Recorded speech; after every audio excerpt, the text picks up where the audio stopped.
comes with a picture of COP leader Yako Donko, who is the CID boss.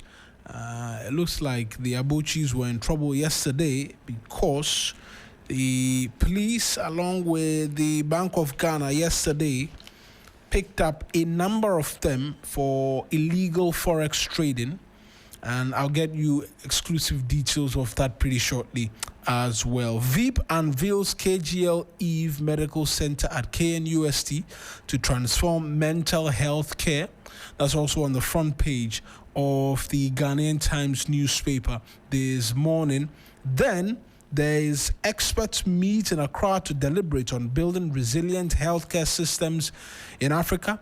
Story on page 12 of the Ghanaian Times newspaper. And Ghana must iconize Bagbin, former Kumeu member of parliament, is saying this. On the back page, 54 Ghana Immigration Service officers sensitized to GBV, SEER, gender-based violence, as well as sexual exploitation, abuse, and harassment.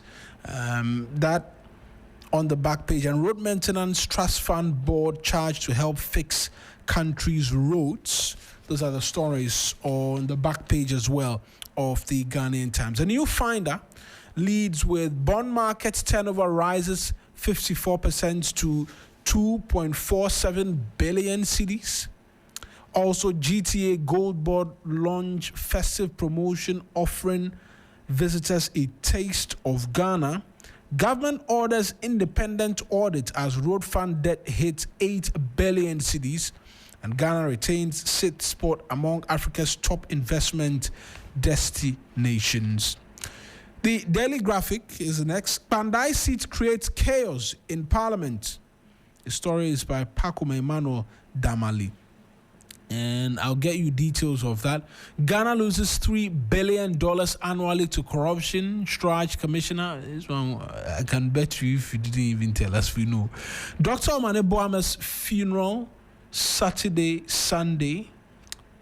Story on pages 13 as well. GIS assures safe, seamless Christmas travel and reverse tariff increase audit ECG Ghana Water far back to government. Those are the stories as well on the back page of the Daily Graphic. On the front page of the Daily Guide newspaper, 90 illegal forex traders arrested. So it looks like the number has increased from what the Ghanaian Times reported. They said 41. The Daily Guide says 90 forex traders arrested. 2026 Pan-African Cardiothoracic Surgery Summit launched. We won't abandon you, NPP to Nyindam. Pandemonium in Parliament. Court retains Mustafa Hamid, 9 others bail term as well. And if you see the Daily Guide newspaper, they have a picture of the minority as they were clad in all black yesterday and had, is it placards or papers, A4 sheets, with inscriptions on them, making their points very, very clearly on the floor of the House yesterday as well. The news center, unpaid ex-Heath Goldfields workers to picket at Lands Ministry today. Most definitely a story to look out for. How a senior housemaster sexually abused me at SHS is a story on page 9. Emerging tech demands new thinking from graduates. Ghana to lose up to $630 million if NDC government slashes lithium royalty from 10% to 5%. Republic Bank SHC Alliance promises flexible home financing, and Cyberly Energy clinches landmark Guyana oil block. On the back page, Ghana retains sixth spot in Africa investment is the story that is of interest there. Let's get into the online portals quickly as well this morning for you as to the development from there, and then we'll begin to get into the exclusive details from the newspapers as well, and then I'll take you to the floor of the House for quick excerpts as well, because yesterday, near fisticuffs really at some point in time, but I must say that it was handled well, to an extent. I'll have you share your thoughts with us as well when we open the phone lines, and as well you can go onto our stream on Facebook and on YouTube and share your thoughts with us as well as to what you made of the development from the floor of the House yesterday. But let me start off with 3news.com this morning and what the top liners are. Minority disrupts parliamentary proceedings. MPs protest to demand withdrawal of letter declaring Kpandai seat vacant. That is the top liner on 3news.com. Finance Minister urges discipline and integrity at Circle Tax Service Center. NAT condemns attack on teachers by candidates over poor WASSCE results. FDA CPA sees fake and unsafe baby diapers in Ashanti region. NPA case. OSP arraigned Mustafa Hamid, 9 others. Bail granted to accused persons. Also, Western Region, 29-year-old lady run over. I think we brought you that detail a lot earlier. We'll do our best to keep the lights on, ECG assures, despite tariff shortfalls. That story on myjoyonline.com, and we'll do our best to, chaos erupts in Parliament as minority storms center of floor over Kpandai seat controversy.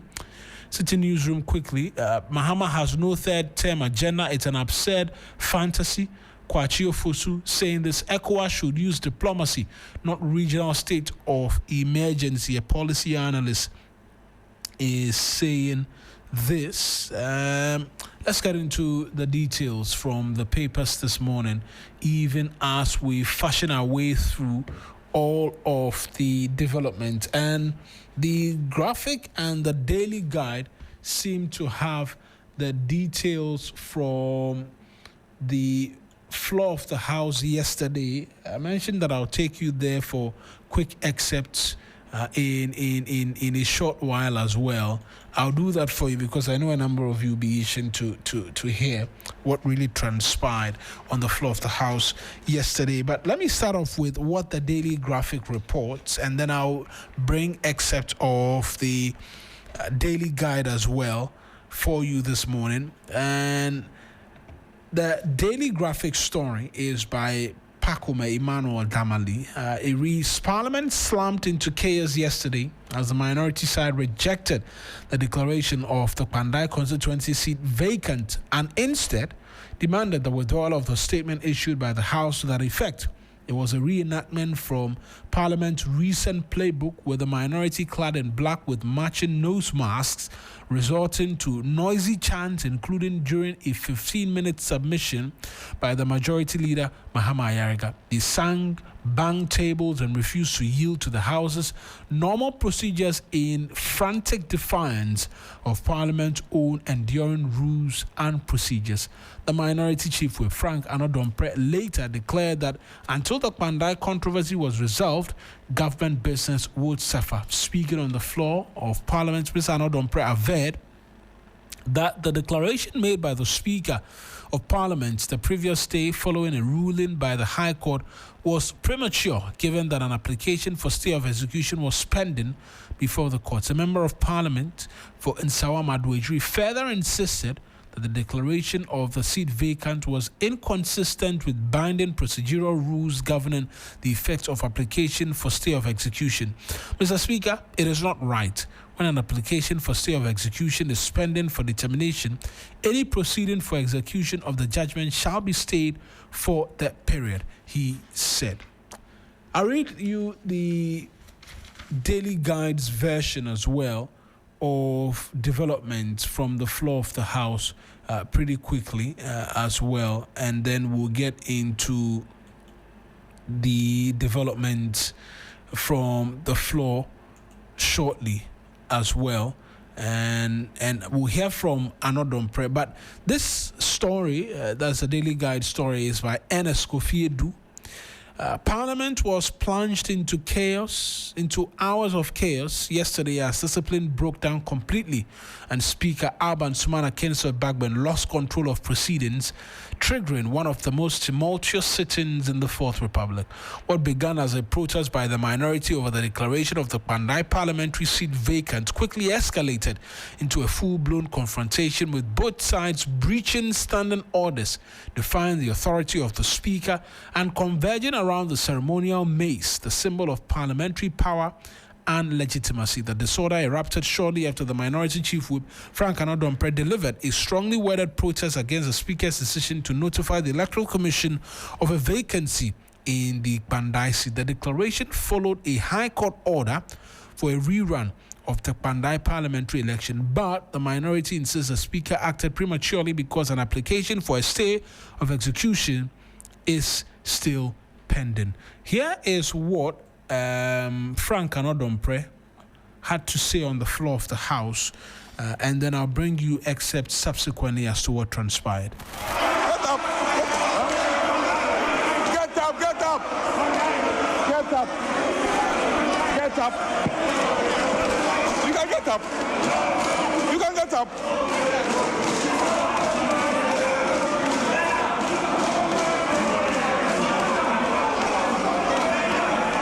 Don't let me speak.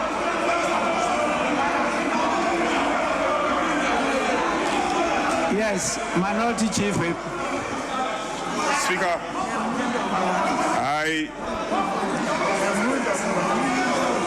Speaker, my colleagues should... Sunrise on 3FM, the best in the morning. All the occasions that it matter, we had cooperated. If I mind speaking to the microphone, and we'll reply you. So, you can say whatever you want to say. No, but let me make it very... You cannot scare me. You cannot scare me. Whatever I want to say, I'll say it. If you want to speak, rise up and catch the eye of the speaker. You cannot scare me. You can't. What can you do? Speaker, I'm saying that to the extent that since we started the consideration of the estimate, largely we have cooperated with our colleagues. Even where ministers are absent, where committee chairs are absent, we have cooperated and staged the needed compromise. Speaker, we've had enough for the day. And hence, we will call for an adjournment, a due and adjournment, and a deserving one, of course. We are calling for an adjournment because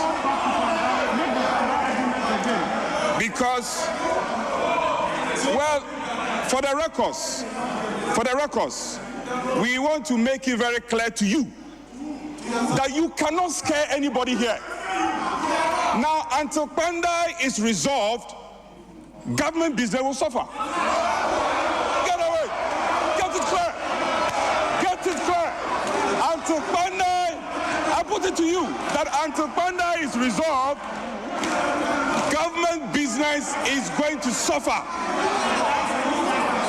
And from henceforth,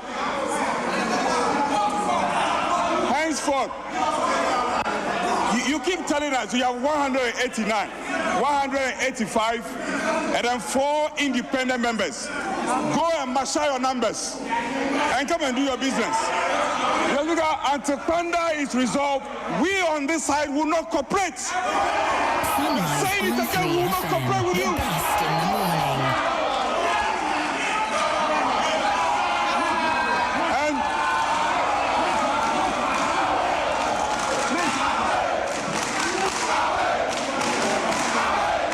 Nobody's going anywhere. Well, we are not moving.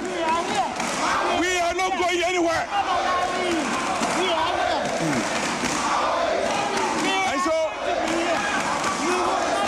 And so, Speaker,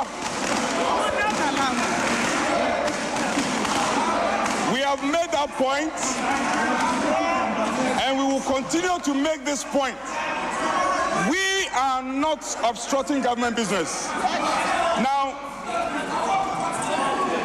we believe that governance is a continuum, and we must continue with government business. However, to the extent that you want to twist our hands, to the extent that you have conspired to twist our hands, I put it to you that government business will suffer.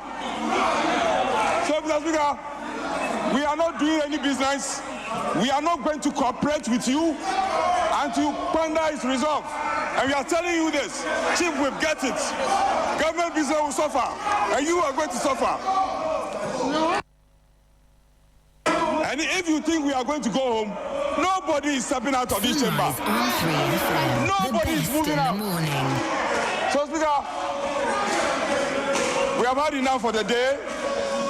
We must deservedly adjourn. And then when we come tomorrow, we'll consider whether we'll do business with you or not.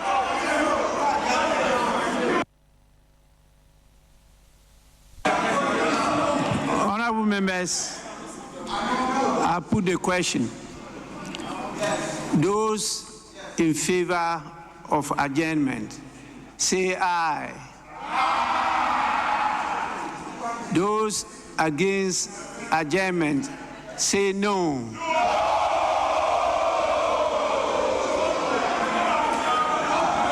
Honorable members, the noes have it. So, yes, Deputy Minority Whip. Mr. Speaker, I rise under Order 1513.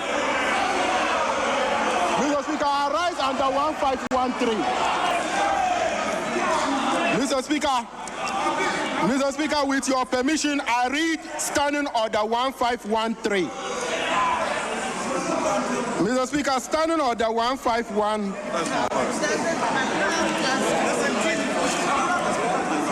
Mr. Speaker, Standing Order 151(3) states that a member may challenge the decision of the Speaker on the voice vote, and the Speaker shall determine whether to call for a head count or electronic vote. Mr. Speaker, in this case, we call for a head count.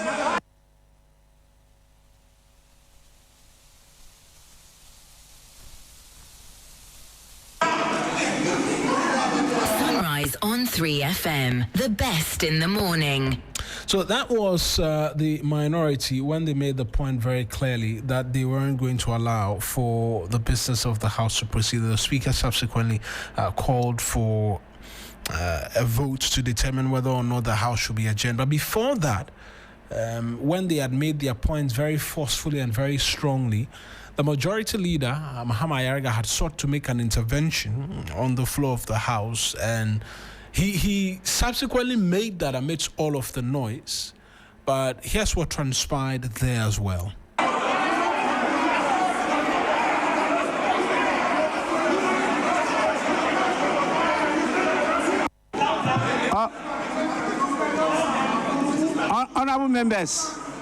Honorable members, this is the House of Representatives. This is not the Ghana Armed Forces. The Ghana Armed Forces have only men. In this House, we have men and women. So please, if you are directing questions, use a language that is gender compliant. Honorable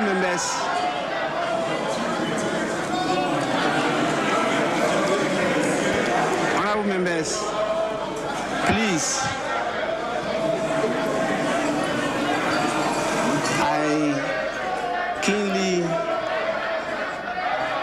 observed all what took place this morning and this afternoon. But the order permits me, on resuming the seat, to at least inquire to know the state of affairs. Usually, we start with the leader of the House. if for any good reason you think that we should listen to somebody else, we will do so. But for business, it must continue to go on. Honorable members, please, we are in a democratic state. 9B is brought to this house by the Minister for Foreign Affairs. Mr. Speaker,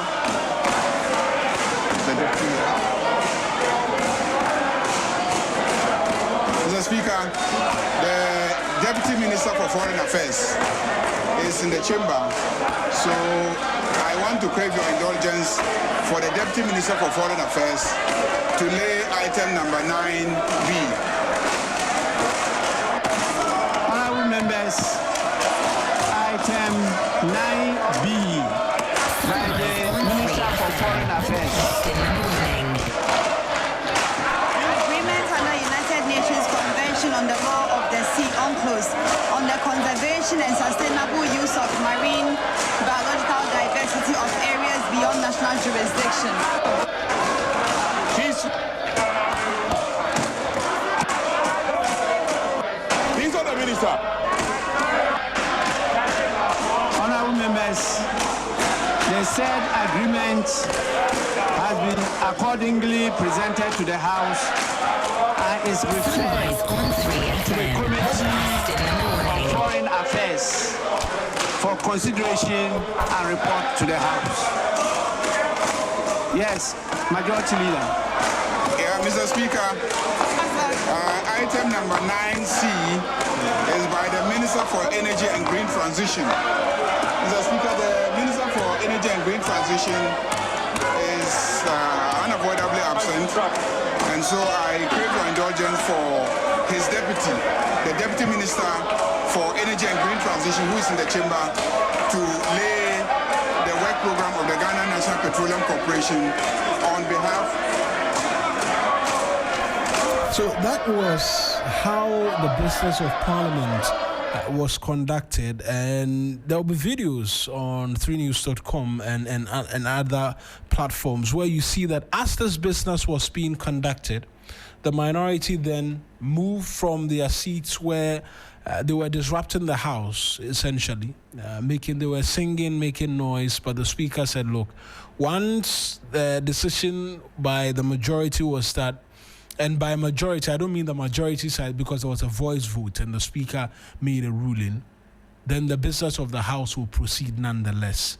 And during that point in time, the minority members left their seats and marched to the center of the floor of the house. As to what they wanted to do at the center or where they were going, only God knows. They had to take the marshals to intervene and form a human barricade, and at some point some members of the majority as well joining in, disrupting business, but business going nonetheless. And it will interest you that the House subsequently used 30 minutes to pass a number of resolutions and lay a number of bills as well on the floor of the House. Let me bring in Sixus Don Ulu, as a former parliamentary correspondent, now former court correspondent as well, a man who has worn many hats, but now is a private legal practitioner in the making, and also producer. Is it? That title's too. Which title? Private legal practitioner. Yeah, he's also a private legal practitioner, and also a producer.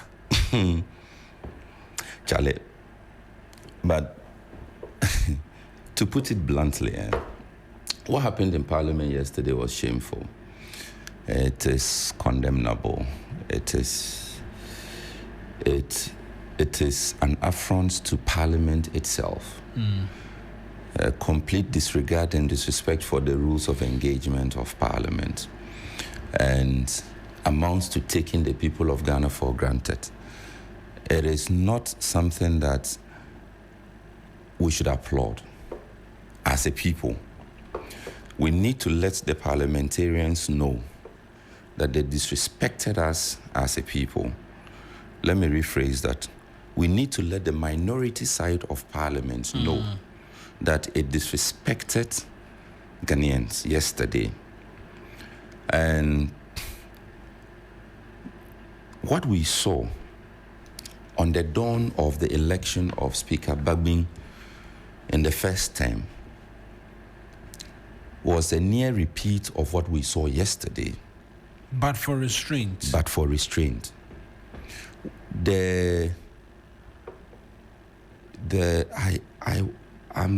I'm tempted to use a strong word. Oh, you can use a strong word.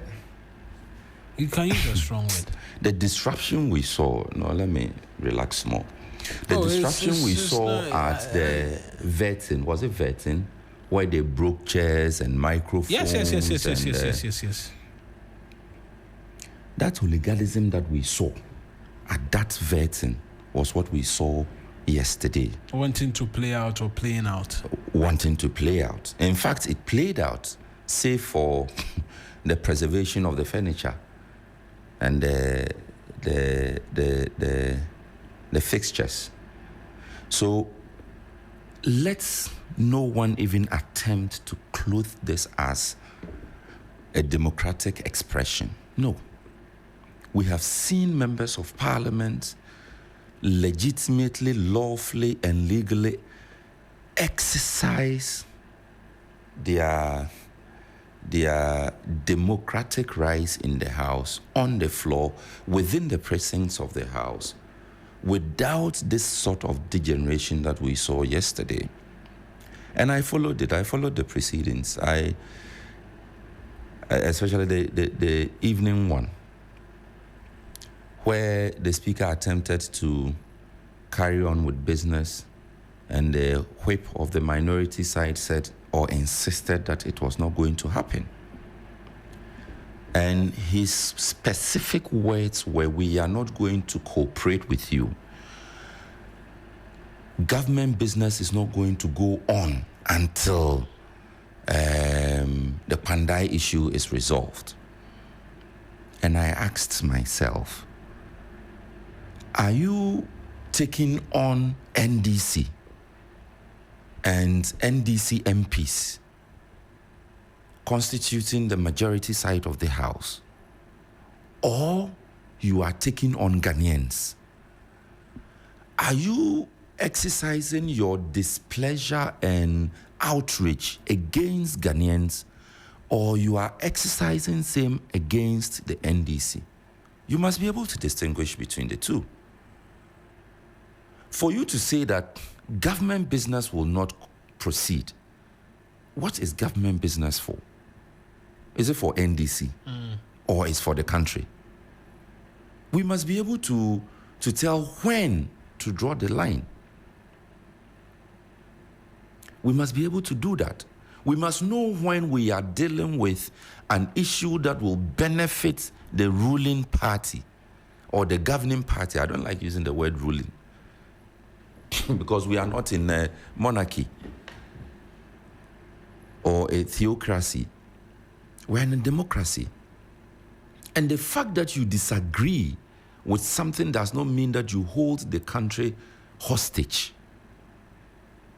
You can't do that. The second point on this, Mawina, in just 3 years or so ago, Jachi Kwesin suffered the same fate. What manner of applications did the Venerable Chachu Chikata not file in this Supreme Court of Ghana? It was in the Court of Appeal. No, it eventually traveled up to the Supreme Court. No, because I asked that because the argument being made is that once a stay has been filed at the Court of Appeal, it automatically acts as like binding, right? It keeps everybody's hands tied, and you have to allow. Saying that Jachi Kwesin started from the High Court as is dictated by the rules of engagement. it was supposed to end at the Court of Appeal, but legs of it traveled all the way to the Supreme Court. And this, the application that was put at the Supreme Court to stop Jachi Kwesin from holding himself out as a member of parliament and representing the people who duly elected him was upheld by the Supreme Court. And it was immediately enforced. Jachi Kwesin only came back to parliament after he had won. After he won the rerun of that constituency. Is the Honorable Matthew Nyendam more of a legislator than the Honorable Jachi Kwesin? Are the people of Kpandai more deserving of representation than the people of Asin North? It is still within our lifetime. Oh. This is not even like 10 years later. Oh. This was what, 3 years ago? Just 3 years ago. Yeah. The NDC side at the time, even though they had the numbers, did not say that they were holding government business to ransom. No.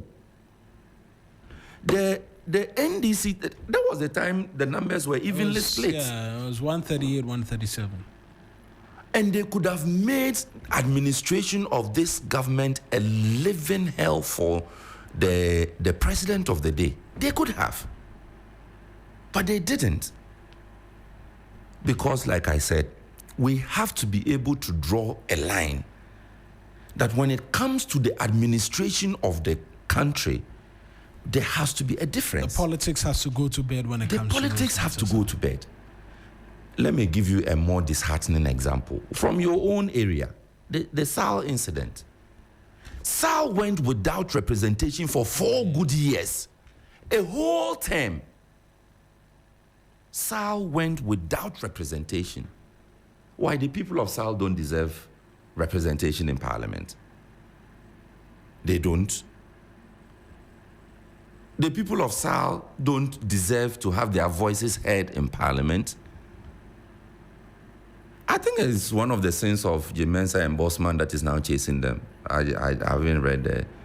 I mean, we don't have access to the petitions. The petition will not, but the conversations that we have had with some of the petitioners points to the fact that it's one of the grounds on which they are being hounded. So, I mean, why do we do this to ourselves? In the name of NDC MPP, it's not fair. Then another umbrella would have us believe that because Matthew Nyendam has been, his election has been invalidated by a court of competent jurisdiction. This was not a kangaroo court. This was not President Mahama issuing an executive order. This was a court. They disagree with the courts. It's in your right to disagree with a court. Verdict. But you do not openly disobey a court order, and that's the third point I want to make. It was an open defiance of a court order. So, Parliament or members of Parliament coming together as NDC side or MPP side can openly defy a court order, and that's okay, and openly tell the nation that until the speaker reverses or the clerk reverses a notification served on the Electoral Commission based on the court order, they are not going to work. If a teacher or a nurse says he's not going to work for 1 day, it will affect his salary. Should we begin having that conversation about the minority caucus? If you don't work, it affects your salary. If you like, if you have any teacher friend, just call, or a nurse friend.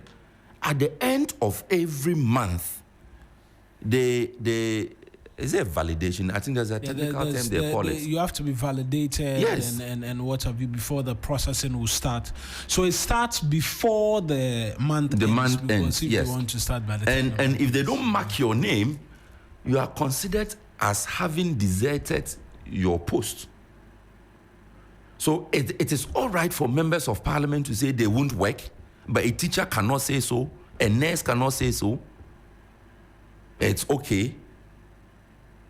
It's okay for members of parliament, no, for some members of parliament, no, for the MPP members of parliament to say... Today you are brimming red hot, man. No, because, see... You are qualifying the statement a number of times. No, because I need to be specific, because if I say members of parliament, I'm not being fair to the rest of the members of parliament who were not caught in this. It is okay for you to wear black. It's okay. I mean, in parliamentary practice, that's what they do. You manifest your dissatisfaction through the color of your apparel. It's been part of their standard practice. The papers they are holding, even that is a problem. Yes, the Speaker, I know there's a ruling that says placards are not allowed in Parliament. But in a very funny way, the 7th Parliament and the 8th Parliament managed to normalize this thing. Display of placards on the floor of the House. It is against the rules of the House. But the 7th Parliament and the 8th Parliament managed to normalize it. And now it is very normal in the 9th Parliament. It's very normal. So it's okay for you to disagree. So what they could have done, wear your black, give your strong speeches, disagreeing, little disruption here and there, somebody is on his feet, like what they did to the majority leader. That's also part of it. The heckling. The heckling, that's the word I was looking for. The heckling is allowed. But you don't go to the extent of being so disruptive and openly declaring that you are defying a court order. That is the import or the essence of the statement made by the Honorable Anodompre. He himself is not under fire. The problem around his seat has it been resolved? Oh, I haven't heard a lot about that. But I want to have us listen to the argument of the minority. And I believe there is a certain level of reason in that argument that, look, once there is a pending matter at the Court of Appeal, the rules of the court says that it must act as a stay. No. We'll have that debate. Parliament in itself, Parliament itself, the Speaker of Parliament, in a very recent ruling, in the 7 days 10. What did he say? I'll read because yesterday I was having a conversation with another lawyer, and he pointed. He drew my attention to that ruling. To not that ruling. CI 19 of the Court of Appeal rules. I'll read that for you. But I want us to listen to the argument first of Anodompre when he first made the submission on the floor, before it all degenerated by the time the Speaker had returned. Because this was when Ahiafo, was First Deputy Speaker, was in charge of the House at the time. Vacant. Respectfully, this decision has generated profound concern not only among members of this House, but across the nation because of its apparent inconsistency with the binding procedural rules governing the effects of application for stay of execution. Speaker, it is now trite that where an application for stay of execution is pending for determination, any proceeding for execution of the judgment shall be stayed for the period. The Speaker, this is why the event on 24th November 2025 are so important. On that day, you delivered a ruling in response to an application from the Majority Chief Whip, requesting that the Kpandai seat be declared vacant. Speaker, in your own reasoning, you recorded clearly and publicly relying on these very procedural rules and affirmed this binding nature. This same inconsistency was seen in the Honorable James Kwaji matter during the 8th Parliament, where you strongly maintain that Parliament must not act while a stay of application is pending. Speaker, with respect, the The question that naturally arises is, why has the principle changed? What explains the abrupt departure from the binding reasoning you articulated on 24th November 2025? Why does the stay rule apply in one circumstance, but not the other, particularly when the factual and procedural posture is virtually identical? Speaker, Ghanaians are asking, and we in this House must also ask, is this because Honorable Matthew Nyindam is a member of the New Patriotic Party? Mr. Speaker, the law does not discriminate. The law does not bind or stiffen binding on whether an NPP or NDC member stands before it. The impartial and consistent application of procedural rules is a bedrock of the rule of law and the credibility of this House.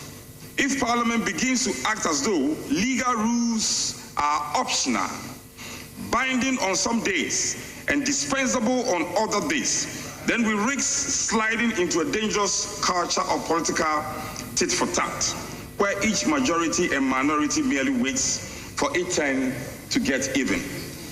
Speaker, such a path fractures confidence in this institution and threatens the stability of our democratic order. Mr. Speaker, today it may appear expedient for one side. Tomorrow, the rules may reverse. If we abandon principle today, we leave the future Parliament with a trail of inconsistency that invites retaliation, weakens authority of Speaker's chair, and erodes public trust. Mr. Speaker, we must do better. And this House must do better, and we must act better. Let us commit ourselves to principle leadership, to procedural fidelity, and to the understanding that this House is a guardian, not a manipulator of the law. So that's the arguments from Anodompre, and we've been going through the paces as to the legislation.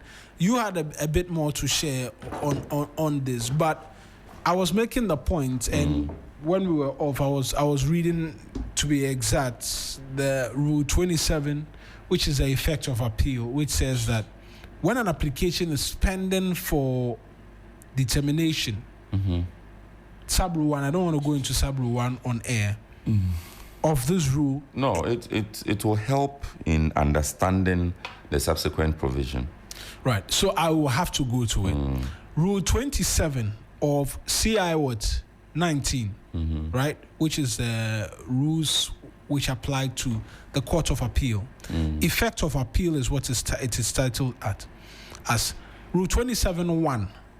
An appeal shall not operate as a stay of execution or of proceedings under the judgment or decision appealed against, except where the court below or the court otherwise orders.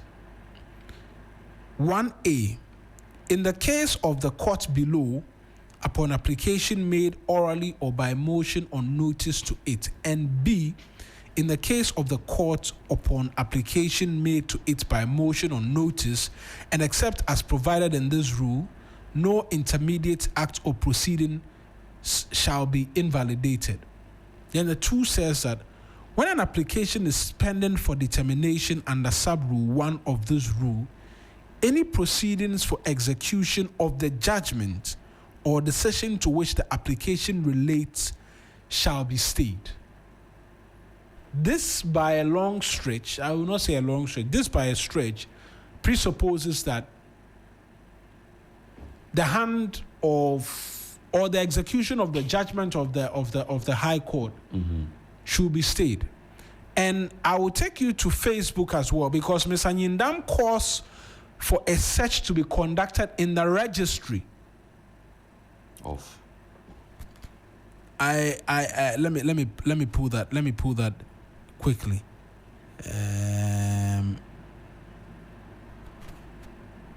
So he tags a number of media houses, but in the Superior Court of Judicature in the Supreme Court, the Republic versus High Court Commercial Division Tamale respondent, ex parte Matthew Nyindam applicant, Please cause a search to be conducted in the registry of this court and endorse your findings. But this is why I'm a bit confused, because if it is the Supreme Court, then, well, but we know he has a case pending in the Court of Appeal as well. So there too, one, whether or not the judicial review application in the nature of certiorari has been served on the third interested party, which is the Clerk of Parliament. The response was yes. If so, when? It was served on the 1st of December 2025. Whether or not the statement of case of the applicant has been served on the third interested party, which is the Clerk of Parliament, yes. If so, when? The 1st of December 2025. Whether or not the supplementary affidavit of the applicant has been served on the third interested party, yes. If so, when? The 3rd of December 2025. Whether or not the third interested party has filed any response to the judicial review application in the nature of certiorari before the court, no. And this was yesterday, the dates on which the... So this is to make the point that the Clerk of Parliament is... In the matters relating to the Supreme Court... So that's different. ...has been saved. I don't see that... But not the Court of Appeal. Of the Court of Appeal. Okay. I don't see that of the Court of Appeal, but this is for the Supreme Court. Okay. So this search directly relates to another matter. The certiorari at the Supreme Court application, but educates the listeners on what the certiorari is. What is so you are asking the court to quash. Okay, quash is an easy word. To quash a decision or an order of a lower court. So in this particular case, there's an order invalidating his election, and he wants the Supreme Court to exercise its powers to overturn that decision. So that is basically what he will be asking for from the Supreme Court. So this brings us back to the point that there is procedure we have to follow, that there is still business we have to conduct. And even if you are going through all of this, why do you still insist on holding the rest of us hostage? One thing I didn't even mention, yesterday, in the midst of all the chaos, tax waivers were passed. Which is a cause of concern. Exactly. So you were there making noise. Hey, we won't do this. Then you are shouting. The majority leader was on his feet. Then you are shouting, we won't allow this, we won't allow this. It is red. Speaker, I don't know whether it's passed or referred to a committee. I think it was referred. Some of them were referred to committees. Yes. No, but the Foreign Affairs one, I don't quite recall whether passed or referred to the pandemonium committee. With which everything was being conducted, and I was having divided attention. So imagine a thing as important as tax waivers, a conversation that we have had hours on, in fact, years on ending in this country about how much waiver we give to organizations and companies, and whether we get the returns for it, whether we should continue giving tax waivers and all of that. You were busy saying we want Yembobium. At that point that you were busily shouting Yembobium, no, they were boiling the thing on. So what if something slipped through the cracks? What happens? You come back later on to say you didn't know. Meanwhile, you were in the house shouting Yembobium. It's not cool. It is not. And they know. At least the minority has on its side members who are old enough in the house to understand other strategies to use to get what they want.